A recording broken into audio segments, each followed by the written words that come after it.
All right. Welcome to House Appropriations. Today is Tuesday, February 11th, and we now will hear from the Office of Defender General. Welcome. Well, thank you for having me. My name is Matt Valerio. I'm Defender General. I've been Defender General for a really long time, 24 years or more, thereabouts. I always say, and I mean this sincerely, that doing the budget is the easiest thing I do. It's also the most pleasant thing that I do. Numbers add up or they don't add up. You know, it's much easier than trying to explain why, don't worry, 80% of sex offenders don't reoffend. And then everybody wants to talk about the 20% who do. Those discussions are much more difficult. These are just numbers. So I know that there are new people on the committee. Some people have no idea. Not introduced ourselves to you. Many I know only because you've been on other committees. And Okay. some go back 20 years. I know Representative LaRoche from Well, why don't you just whatever, but if you want to do that, that's run fine. through? Starting with Representative Yakubov. Dave Yakubov from Morrisville, Lemoyle, Washington District. Welcome. Catherine, welcome. John Kosenska from Burke and representative from Essex Caledonian District. Hi, Mike Nigro, represent Bennington and Powell. Tom Stevens from Waterbury, representing Washington Chittenden District. Good Representative. afternoon. Yeah, Jim Harrison from Chittenden and fellow Rutland County resident. Our chair is making a presentation to the Senate Appropriations Committee on the Budget Adjustment Act. Robin Scheid. I'm Tiff Bloomley from Burlington. Travis Squirrel, Underhill and Jericho. Raina Rush, I have Highgate, Franklin, Berkshire, and Richford.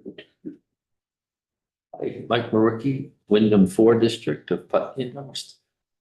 Lynn Dickinson, I represent St. Albans Town.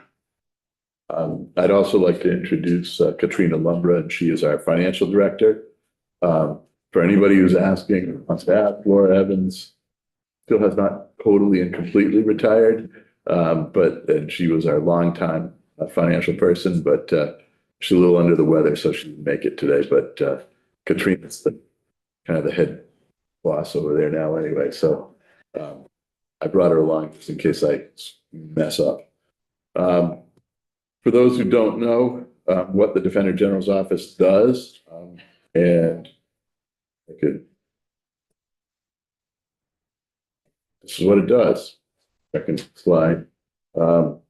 We are a constitutionally mandated agency that represents poor folks who get involved in the criminal and juvenile system. We represent over 90% of the people with lawyers in criminal court. We represent almost everybody in juvenile court, including kids, parents, and the like. We do work in all of the courts, state and federal in Vermont. We also, and I didn't put it in this slide, but it becomes more appropriate nowadays. We have statutory authority specifically to deal with immigration issues that arise out of criminal cases for people who are both documented and undocumented. And we have a couple of folks in our office who, over the years, based on a case that came out maybe 10, 12 years ago, that are experts in this area. It just has become much more of a concern nowadays.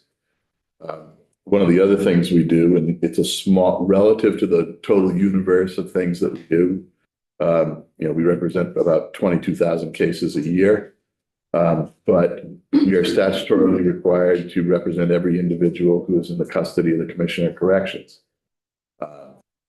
That involves things like parole cases, and probation cases, furlough cases, that sort of thing. But we do a lot with medical care, sentence calculation, and any matter really that implicates the rights of people who are held in the custody of the Commissioner of Corrections. One of the unique duties that is also statutory is that we do investigations of all deaths suicide attempts, and serious incidents that occur in the Department of Corrections. We have independent authority to access information, reports, medical records, all of that stuff without a subpoena. Fortunately, we've been doing it quite regularly over the last 5 or 6 years. My job is to advise the legislature, the governor, and members of the administration on policy concerns in the criminal justice and juvenile justice system from the defense perspective. All right. So there is a role to be played, and been doing it a while, so pretty comfortable with it. Sometimes others aren't as comfortable with it as I am.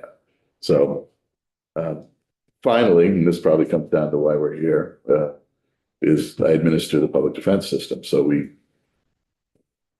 deal with the budgets and allocation of resources all around the state.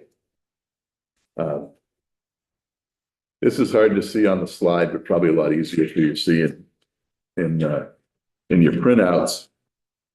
Defender General's office, we have our general administration, which includes the finance side, our administrative services side, and the like. And we have two sides of the program. You'll see one that says in these boxes, one says public defense, and the other says assigned counsel. Assigned counsel is what we refer to as conflict cases. And I actually wish we didn't call it assigned counsel, but it's been called assigned counsel for 50 years. So that's what we call it. But it's really assigned conflict counsel. So when there are conflicts of interest legally with cases that come into the public defense system, they get pushed over to a whole group of contractors that we have who deal with the cases on the conflict side. The public defense system on the primary public defense system now represents about 60% of the total caseload. And it has staff offices with state employees. It also has primary public defense contract offices. The statute allows us to do it either by contract or otherwise. I haven't changed anything in my 24 years as how it was broken up. It kind of evolved in a particular way. And so you'll see really on the kind of west coast of Vermont, all of those are staff offices with state employees.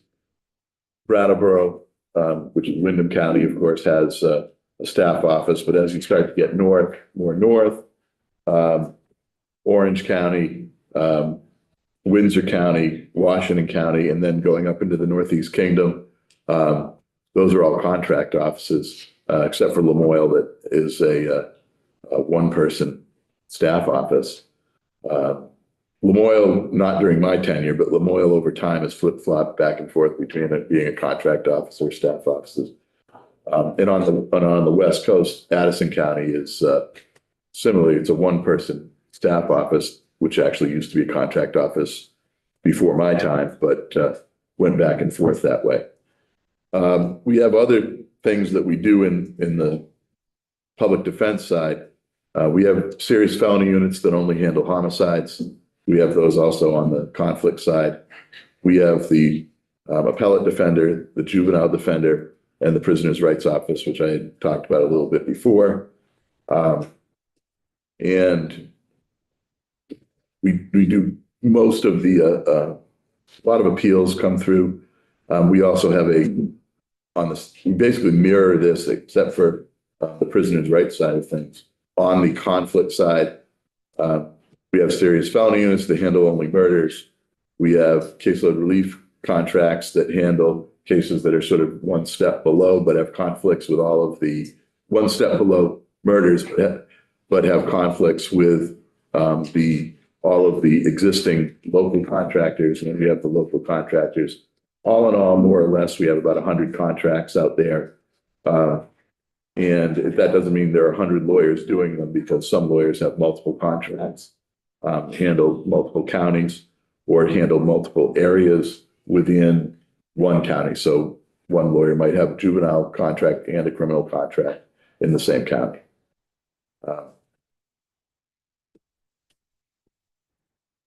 And that's basically our structure. So I was wondering, how has the immigrant caseload, legal or, you know, how has that impacted you in terms of the portion of your job or the job being done? Not significant. Chittenden County has the most of it. It used to be that we'd get a few, you know, up in like Franklin County, border crossing issues and people who are living on both sides and that kind of thing. But most of it has to do with newer immigrants that we are seeing in Chittenden County. But even at that, if you take it as a total, as a proportion of our total caseload, there's probably a little more of it now, and I mean a little bit more than there used to be. But it's not significant. It's not a major burden. But we do have one person. It's grown enough so that we have one person who's dedicated to doing that work statewide. But that's a portion of what she does. It's not like her whole job.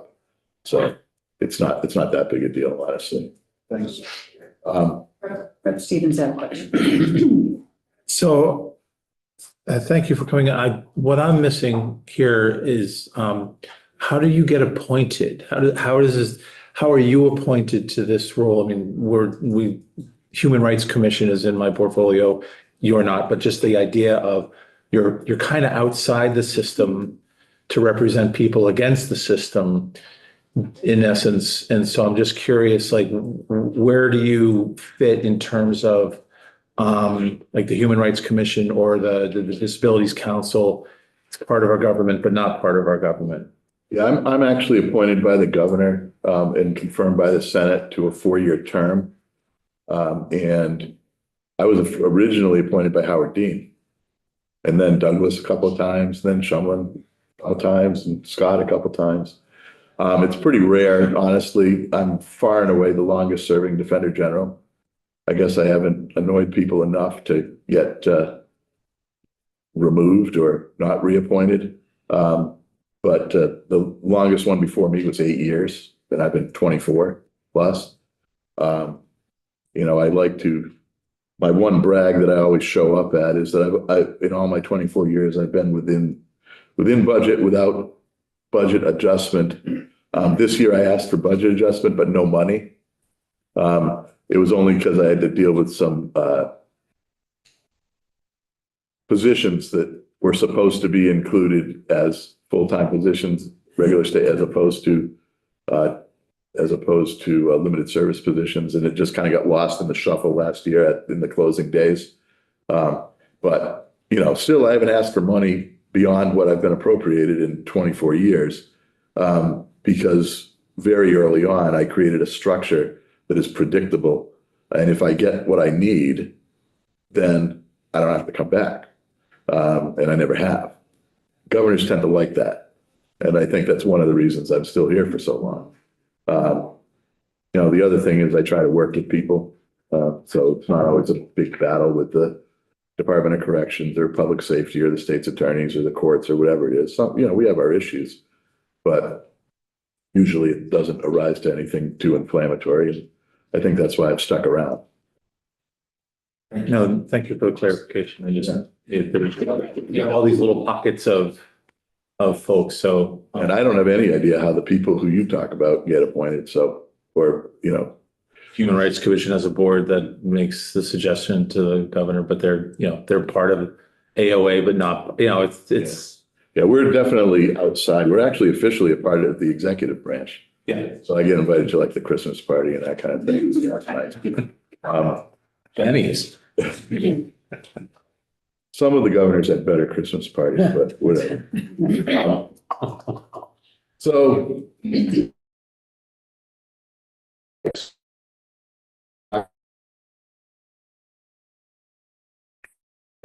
say what you're going to say it, and then summarize it. Well, this is basically what this does. The governor's budget's over 20, recommended budget's over 28 million for us. That covers the vast majority. There's not a lot of moving parts in our budget. We're almost all general fund. There are a lot of things that just rollouts, you know, of your salaries and that sort of thing. The thing that is, there are various things that drive what we are doing, and I've listed those in the challenges portion of this. But I'm going to illustrate that in my next slides. I'm not going to dwell for a really long time on caseloads and things like that, but I want to show you what's been going on. This is, you can't quite see it because of I guess the way the screen is, and some of this is pretty small. The important part is that coming out of the pandemic, we had basically 2 years where nothing was getting resolved in the courts. And a big backlog built up, which you've heard probably many people come in and talk about. When we finally got out of that, we started going back to business as usual. It's not like everything kind of stayed flat. This is our fiscal year 24. And we saw over a 7% increase in cases and charges. Cases are really people. Charges are, counts. Bottom line is we saw a 7% increase, and this was on top of an increase for fiscal year 23. I have it broken down, so if you kind of compress the slide, if you look at what we've submitted, you can see how your particular county has done. But I've highlighted in yellow the various counties where we saw increases and significant increases. We saw some decreases. Unfortunately, some of those were in the smaller counties. I do have, this is also the family law cases, which is our juvenile cases, chins, A, B, C, D, and delinquencies. And those have actually declined a little bit, 3.5%. However, what we did see is a huge increase in termination of parental rights cases, almost 50%. And I think that during the pandemic, there were cases that were sort of in stasis, where there wasn't maybe a lot of social working going on, where there was a lot of families in need. You also had some families who were in better shape because they had money for housing and for food and the like, given the influx of federal money. But as that started to go away, we saw cases start to convert over to the goal of termination of parental rights. Those cases, from a legal standpoint, are sort of the murder case of the juvenile justice system. A lot of resources, difficult to deal with, the most serious cases. And those have gone up a lot, even though other cases have declined. I just wanted to point out a couple of things for fiscal year 24, and I kind of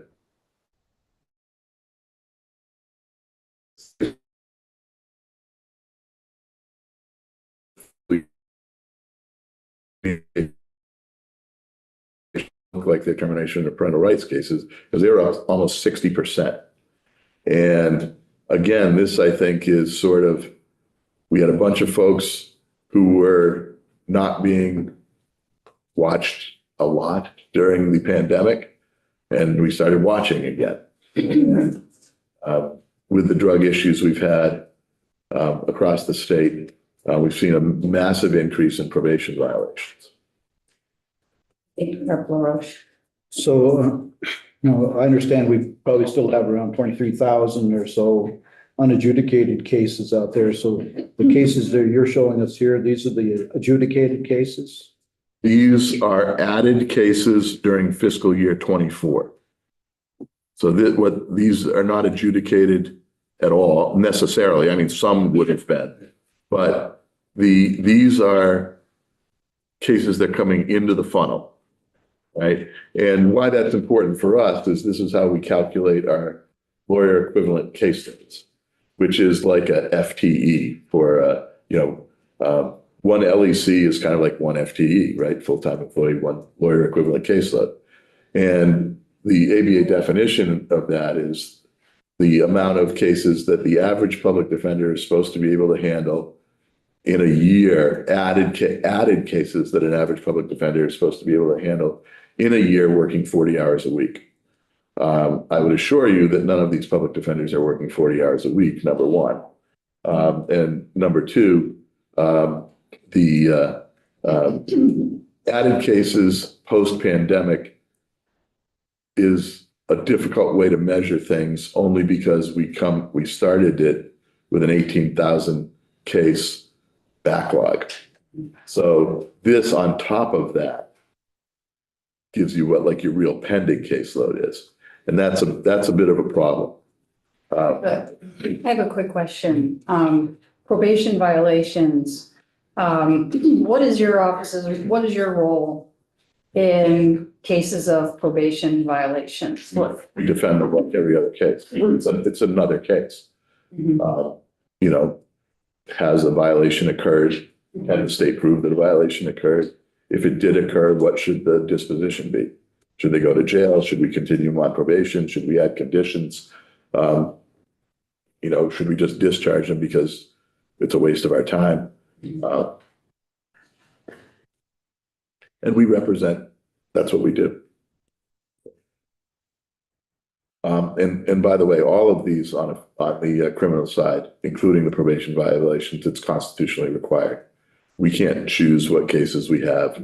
We get what comes to us. If they qualify financially, although, nowadays almost everybody qualifies financially. There's a very small number of people. I didn't know this because I was never a public defender before I became Defender General a long time ago, but a very small number of cases are actually handled by the private bar. The vast majority represented by lawyers, like I said before, over 90% are handled by public defenders. And there's a percentage of people who, either because they aren't being charged with something that might result in probation, jail time, or a fine over $1,000, they don't get a lawyer. They don't qualify. And then they're the ones who are making a big mistake and deciding not to access a lawyer. That's, but hey, everybody has that choice and they can do that if they want. This is just a graphic way of showing what has been going on in the first quarter of from 24 to 25. And I might have, some people like graphs, some people don't like graphs. This is the first quarter of 25, as far as the gross numbers go. So we saw that increase that I showed you in 24 of over 7% for added cases. Somehow this slide came out better, and you can see that in the first quarter of fiscal year 25, we don't have the second quarter scrubbed yet, but we are seeing almost a 6% increase in cases just in the first quarter over the first quarter of 24. Charges are 4.4%. Bottom line is the amount of cases coming in is not abating. So we have, and I will talk about what seems like everybody wants to talk about, I don't know about here, but the backlog that is there, and then this is adding to it. So this is court data, and it goes through December of 24. I actually have more data lately. The court just came out with its January numbers, but the bottom line is you can see over a period of time that there's been some marginal progress, very marginal, regarding the overall backlog In June of 24, we were at 14,164. You saw some minor decline during the summer, and then it spiked back up higher than it was in June. In September, higher yet again a little bit in October, dropped some in November. It's really what it looks like is this. I'm sorry. If you look at, and this is the February numbers, we talk about clearance rates, right? And that is how many cases are we getting rid of? At the same time, we are and this is of the pending caseload. Look to the right. That's the clearance rate for the past month for every county. If that number is not over 100%, you are not making progress. And if you look closely, and I just found this kind of interesting, I sort of summarized what this is in the next slide. The statewide clearance rate in December was 89%, which means we were losing 11%. We weren't clearing it. The counties that made progress, 3 of them were the smallest. So Addison County, Grand Isle, these in this prior slide, if you look, it's the small counties that were making progress, and the bigger counties were falling behind. All of the largest counties lost significant ground. And basically, this is not because of the pending backlog that came out of the pandemic. There are cases, there are old cases and ones that haven't got to from that period of time. But what's happening is the added cases that started to come in after the pandemic are now becoming part of the backlog. So when you have these increases year after year after year, 23 was a big increase, and I didn't want to go back too far because there are too many slides and nobody pay attention. But the bottom line is we keep adding to that, and as we go forward, the backlog is not really declining. What you end up seeing is something like this over a period of time, little ups and downs and that kind of thing, and you see a little bit of progress, but it's kind of like what I said last year, and I guess I'll say it again this year. We're paying off our credit card by making the minimum payment every month. In 39 years, we'll get rid of the balance as long as we don't add more to the balance. Unfortunately, we keep adding more to the balance, and so our progress is basically flat. I do think too that for those cases that remain from the pandemic backlog, the low-hanging fruit has been plucked. Cases that were easily resolved, cases that were, hanging on, old DUIs and driving with license suspended and unlawful mischiefs and those kind of things. Those are resolved. Some counties really love to hold on to those things forever. And, some decade you'll get a trial in a misdemeanor case from, 2020 or something. But most of that stuff is resolved. And what is joining the backlog is this increase in caseload over the 3 fiscal years, 2.5 fiscal years that we have been encountering. And so that's what's kind of driving the system right now. This is the most important slide that you can see in this entire presentation, aside from the part where I need money. All right. We provide services in 4 major ways.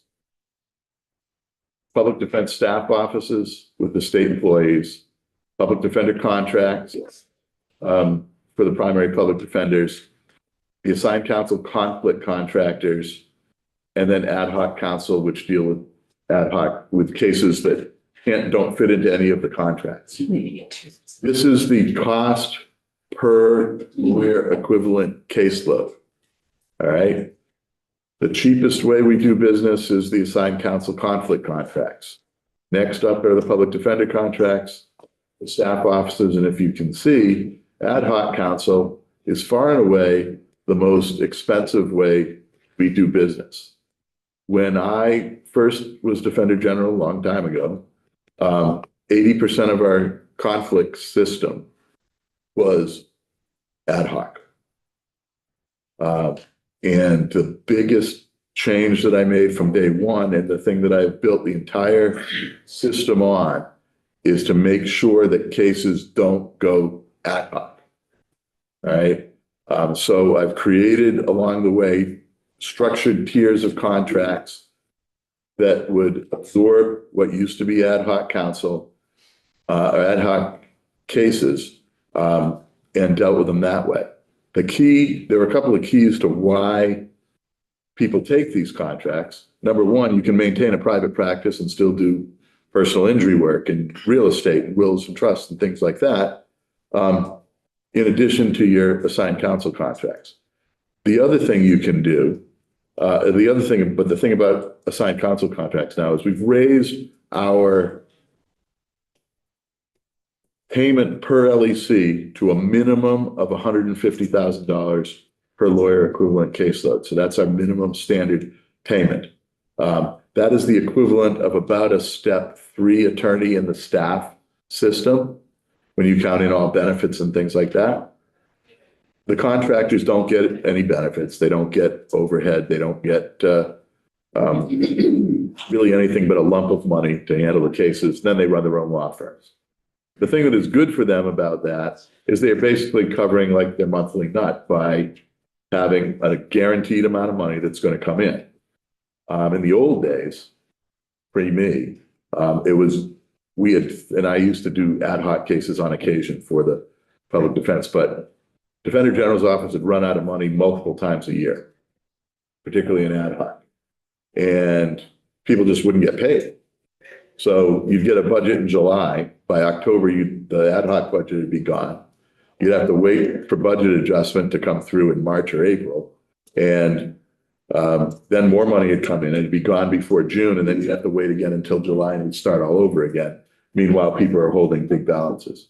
The thing that getting away from ad hoc did was, and I developed a kind of an algorithm that creates an intersecting line of how much we should pay people based on predicted caseload. In any event, when we applied that to our contracts, we get people at least fairly paid based upon history and a projection of what's going to go on in the future, based on this, algorithm that I created a long time ago. Bottom line is, even though some years a contractor might get paid a little bit more than what they should, based on the caseload, the next year, if we kind of beat them, then it all kind of evens out. The public defender contracts are those that they do the exact same thing as the public defender staff offices, but they can have a law firm. So Richard Rubin's office here in Washington County, for example, or Dan Seaton's office in Orange County. I can list them all, but there's no point.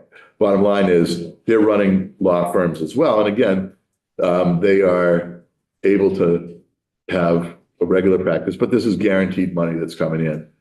And one of the things I did with those contracts, because stability in public defender contracts on the primary public defense side is really important, is I enter into 4-year contracts that really coincide with my term.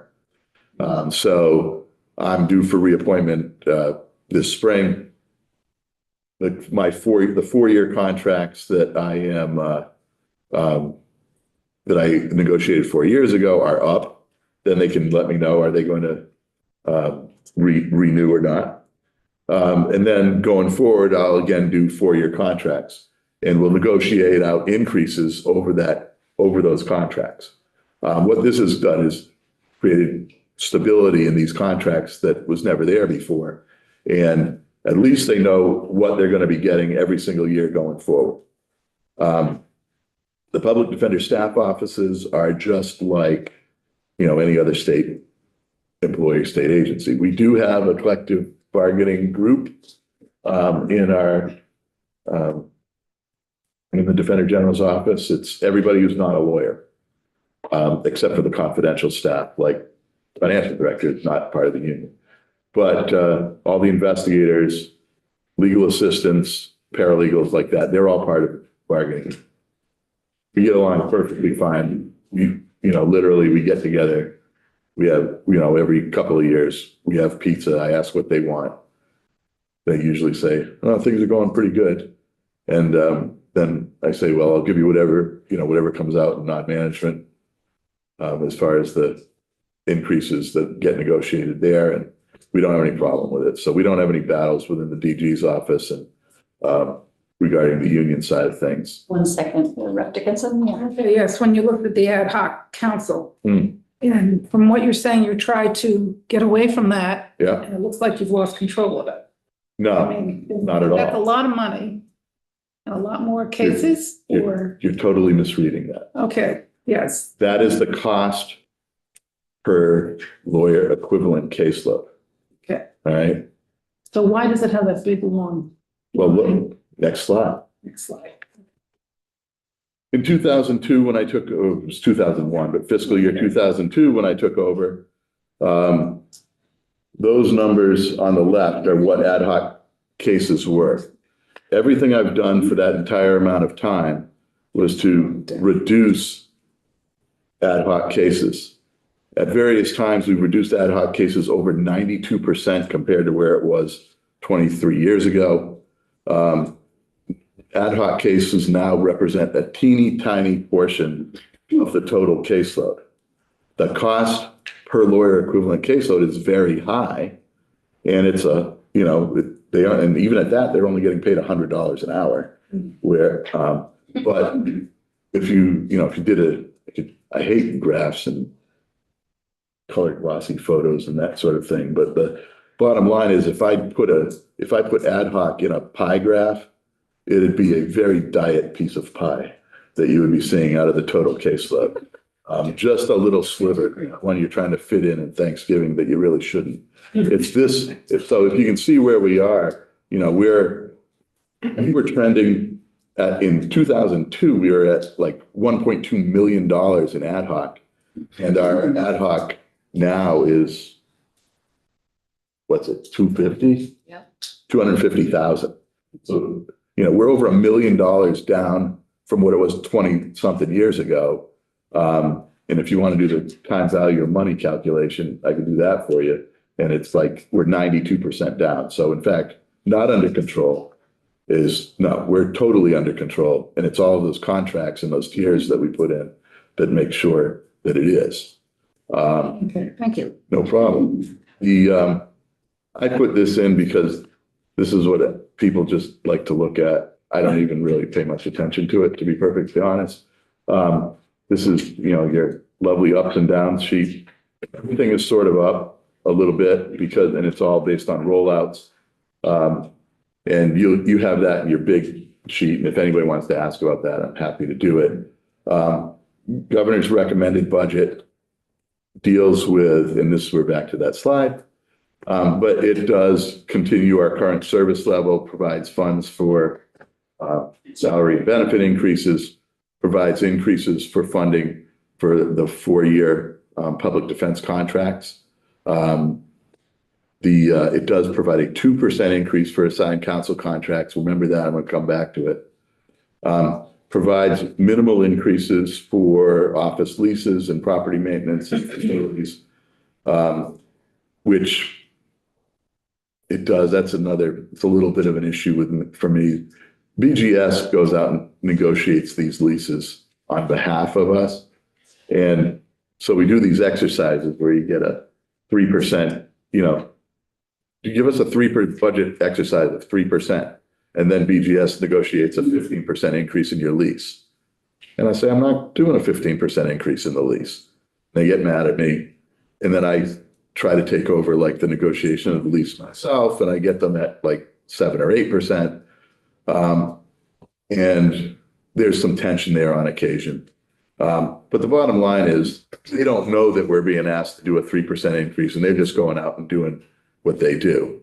I keep probably more thumbs on things than I should. I wish I had more thumbs though.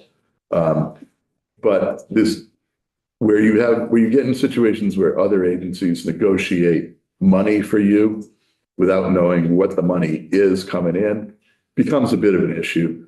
Anyway, that's just a minor vent out of the like entire thing that we're on. So what are you leasing? We lease space all over the state for staff offices. Depending where the need is, and was it Yeah. variable through time? Yeah, you know, so, I mean, I can go through all the leases in all the counties, but the bottom line is that it's, yeah, that's why I don't do that. I don't do every line, but the bottom line is, you know, I've come to learn what like the real estate market is in all of the various counties, because we have leases in, you know, St. Albans and Burlington and Rutland and Bennington and, you know, all over the place. So when BGS comes in, I actually think, and this is one of my theories when I talk to these landlords, is you should take a reduction when you're dealing with the state from market because it's guaranteed money. You know, part of what goes into your lease overall is that, you know, some tenants aren't going to pay you. So other tenants are making it up. One thing you can always guarantee with the state is that if you have a lease with them, they're going to pay you. So there should be a reduction. It's like that kind of discussion that I don't think is always had by others. Anyway, it's something that I You do. negotiate with the lease space is for the attorneys to consult with the They're the offices. clients, their office, essentially their offices. No, it is their office. Yeah. I had another question, back on this other graph here, and we had felonies, misdemeanors and other. And the other had this giant spike in this other category. I had this page number. Yeah, I can tell you what it is just from what you said. What the other is. That's your probation violations that went up 60%. Probation violations that went up 60%. Yeah. So we got some money for increased travel. We got some money for our case management system support. That's a interesting issue in and of itself. The interaction of BGS and, I mean, not BGS, ADS, Digital Services and us, where the recommendations they make, I'm sure, are recommendations that are, would be best practices, or maybe even better than best practices. But when they ask us to do certain things, they have no regard for the money issue. So, you know, it's, that is a struggle that we deal with, and that issue will come up in my next ultimately slide. So we have increases for other personal services. That's one that is one of the ways that I am able to stay within budget every year is I control all the variables. There are certain variables I can't control. Other person services are one of them. It's the biggest one.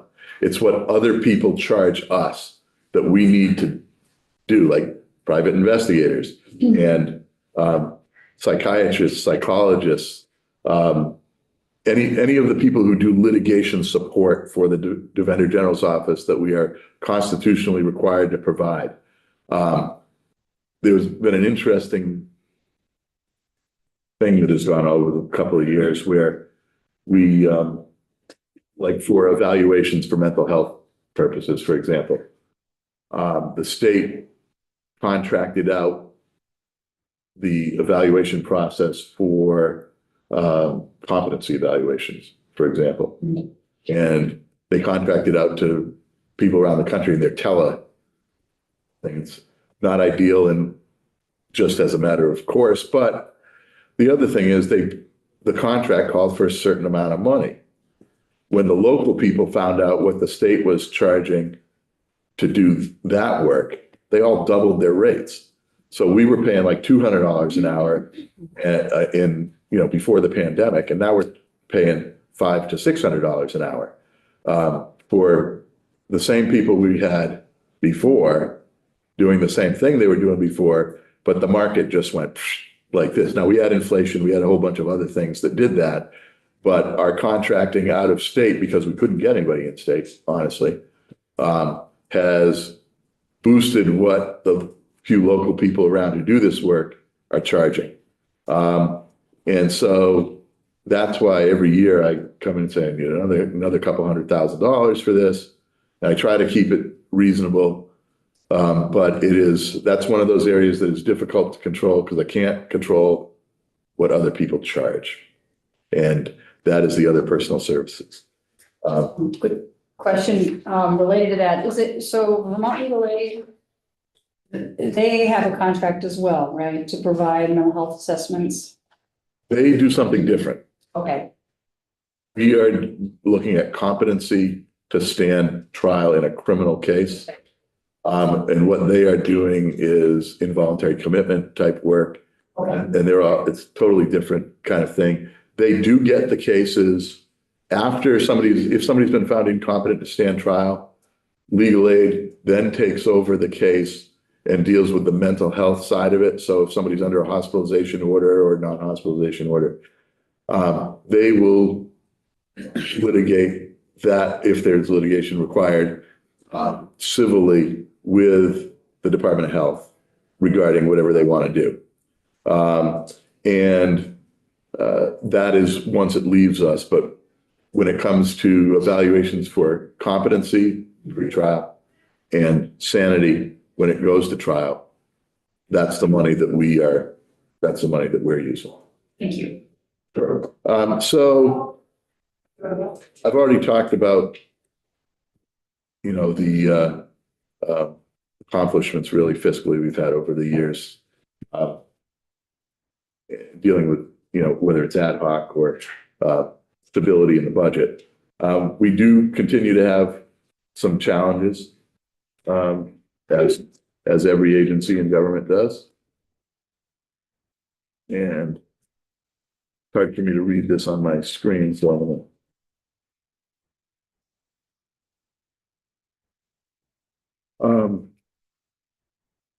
We continue our caseload relief contracts, dealing with that backlog, and all of our other contracts that are dealing with that backlog. I had to add a serious felony unit contract this year. And it's very simple, too many murders. And it's not always just about, we have more murders going on, but there are charging decisions that are being made that are inconsistent with my experience when I was routinely in the field. I used to do very serious cases, homicides, sex cases, that sort of thing. And particularly like in homicide cases, law enforcement would focus in on who actually kind of pulled the trigger, so to speak. And then you'd have usually a circle of people around who could be charged with something that often law enforcement and state's attorneys would get to and say, look, you can be a witness and help me get the guy who really did the deed, or we're going to charge you with something. And you end up doing immunity deals or deferred sentences or low, kind of things that would not result in terrible consequences. What I'm seeing now, however, is that you would have charging decisions about accessory after the fact or aiding in the commission of second-degree murder. So sort of these accessory and aiding and conspiracy charges that I didn't used to see before, and there's an awful lot of them. And all of those, because they have the same penalty as the murder itself, the actual killing, get added to this caseload. So some of it is charging, there's a portion of it that is charging decisions, and then there's a portion of it that is, we have seen an increase in the number of homicides. But, that's just something we have to deal with in any event. I just want to let you know what's kind of driving the system. One of the biggest things we are dealing with, and this is, you've probably seen me in the news about this. We have a lot of difficulty hiring people.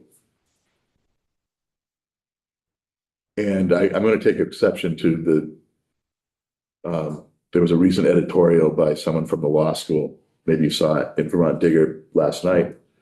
Maybe not everybody reads that. I tend to.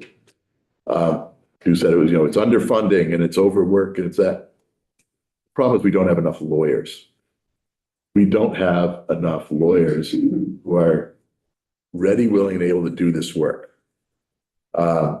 Vermont Law School produces less than 10 lawyers a year who actually join the Vermont bar. Our recruiting used to be within Vermont. We'd hire a fair number of people from VLS. VLS has had its difficulties. It has made a business decision that it is going to focus on things other than general practice of law in Vermont. And we aren't getting lawyers from there. So where do we go? We're now recruiting regionally and nationally, where we never had to before. When I was first DG, if I put out a advertisement for an opening in Chittenden County, I'd literally get 100 applications. Now I literally can go months without any applications. Forget about anywhere in the rural areas, anywhere that's not Burlington, Montpelier. I can go 6 months and not get an application for an opening. So a few months ago, I made a decision that our ads are not doing things. So some of you have seen me in the press a bit, like on CAX and Vermont Digger and the like. And it was started to talk about a theme that is actually going on nationally in rural states, which is there aren't enough lawyers to do the work. When I did that, it started to get picked up by national publications. And so in the last month, I got more applications than I had like in the 18 months before that. And it was all because of kind of the press blitz. And it was hardly a blitz, by the way. I was in like 4 different things locally and got some TV time, but it worked. So there's also something else working in our favor. But I ended up hiring somebody from Kansas and somebody from Maryland, and right now the public defense system in New Hampshire is in like free fall. They're in big political problems, money problems, whatever. And they're abandoning ship, and I've hired 3 from there. I still have 2 openings in St. Albans, however, that I'm working on, one in central office and the like. I want to get to my last slide, which is maybe not the most important one overall, but there are, in any of these budget things, there are a couple of things that you didn't get. There are a couple of things that you want to pay attention to. Current services that remain unfunded. I had asked for a 4% increase for the assigned counsel contractors. Those are the contractors that keep cases that go from going ad hoc with that massive payment per LEC. When it came through, we got 2% instead of 4%. It's not a lot of money in a $28 million plus budget, but the 57,851 would allow a 4% increase, not a 2% increase. During the pandemic, we couldn't train in person. And so I said, well, if there's something you want to take out in-person training because we can't do it anyway. Since the pandemic, for whatever reason, and this, by the way, is required by statute. And so I do it anyway. But we haven't had a training line item in our budget. Please put it back. Because as a practical matter, I got to do it anyway. So what it means is I'm not filling a contract so I can do training, or I'm holding a position open longer so I can do training, or a whole bunch of these things added up together so I can do training. I've got to do training. And so put the line back in, please, and put the money back in, please, just like we had for 50 years before that. It's not a lot of money, but it means a lot to the system. The next group of things that I call emergent costs or concerns. All right. I bring this up every year, the first part, and I just want this to be in your mind. So if at some point you want to deal with it, you can. We get spending authority in the public defender special fund, which is co-pays. And spending authority is, what is it, 598 or something? 589, Oh. 63. All right, 589, not 598, but we never collect close to that amount of money. Our estimate is that we're going to be short 275,000. I don't spend money out of the special fund just because people say you can. I treat it like a checking account. So if the money doesn't come in, I don't spend it. I know that it has been used in the past at various times to basically balance things. We'll say, yeah, this is your spending authority, now your budget balances. Bottom line is the money's not there. I got to find it somewhere else. So usually I start the year with anywhere between a $250,000 and $300,000 hole. It is what it is. The second thing, and the reason I call this an emergent concern, is it wasn't known to me at the time of budget development. We run our own effectively cloud storage for digital discovery, video, audio, that sort of thing. We need to expand that, and it's going to, my IT people tell me it's going to cost about 30 grand. That I'm going to do one way or the other. And then the final thing is, this is just giving you a heads up.